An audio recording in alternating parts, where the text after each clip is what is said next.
Good y'all, it's your boy Buckeye 618, and today I'm here to talk about what the Ohio State offense could look like for the 2022 season. Make sure you're hitting like that subscribe button, share this video with your mom, your daddy, your auntie, uncle, your cousin, them on the south side, all that good shit.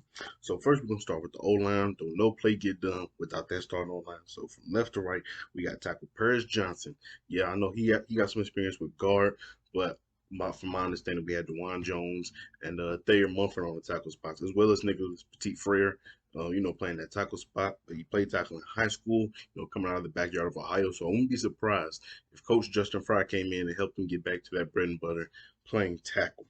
And left guard, we got Matthew Jones. He was the class of 2018, four-star coming out of Brooklyn, New York. Now, I know he hasn't been seen on the O line as much, but maybe of an injury or maybe just need a bit of a rotation if we're blowing out a team and we put the second guys in, you would see Matthew Jones out there. So he has the potential to start this upcoming season. At center, we got Luke Whippler. He's been starting for about 2 seasons now. He's been really solidifying that center spot. He's been making the name for himself, and we got about a good 2 seasons left with him. This year including it, then maybe the next year. At right guard, we got Harry Miller. He was a five-star out of Buford, Georgia. He was coming off of an injury. He didn't play all last season, but in that 2019 season, he played along with Justin Fields. He even started center when our center went down. So he has a good chance to be right back in that guard spot. And at right tackle, we got the big guy, Dwan Jones, 6'8", 360. I'm sure some NFL scouts are drooling all over him right now. Three-star out of Indianapolis, Indiana. He's huge insurance for returning for his senior year. Now for the skill guys, at number one wide receiver, we got Jackson Smith and Jigba. Now he's had an historic season and also having an historic game in the Rose Bowl, probably declaring for the draft if he has another monster season this year. But he's just been lights out along with playing with Garrett Wilson and Chris Olave. But now he gets a chance to be that wide receiver one. At wide receiver two, we got five-star out of Catawissa, Pennsylvania, Julian Fleming. Now he was the class out of 2020, class of 2020, my bad. Number one wide receiver in the nation and state, and he has a breakout season coming. He's been coming off of a nagging injury, but you would see him, maybe in that Michigan State game and, a little bit in the Rose Bowl. I want to say he played in that Northwestern uh, uh, Big Ten championship in 2020. That was when we had Justin Fields last year, and I feel like he's going to have a huge breakout year with us. Wide receiver three, we got five-star out of Steilacoom, Washington, class of 2021. He was the number one wide receiver in the nation, number two in state, Emeka Egbuka. And he's another weapon for CJ Stroud. He helped a lot on special teams this past season, and the guy's electric.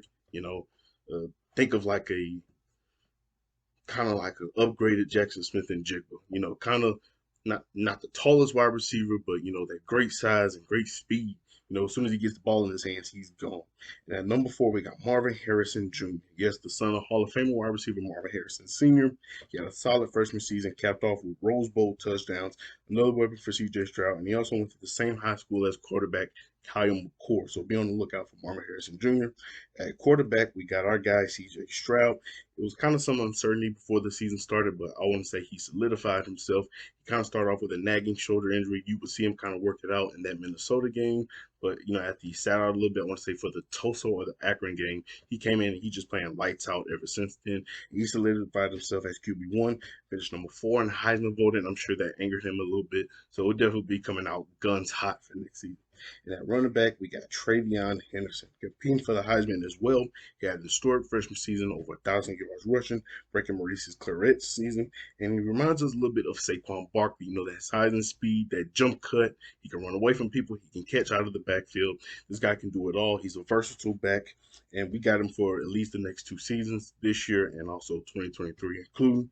So that's my prediction on how the 2022 offense for Ohio State could go. We look stacked at every position, and no doubt about it, will probably be the number one offense again.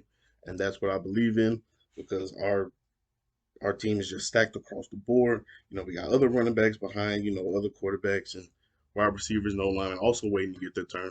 But no doubt about it that this season we could solidify ourselves as that number one offense again.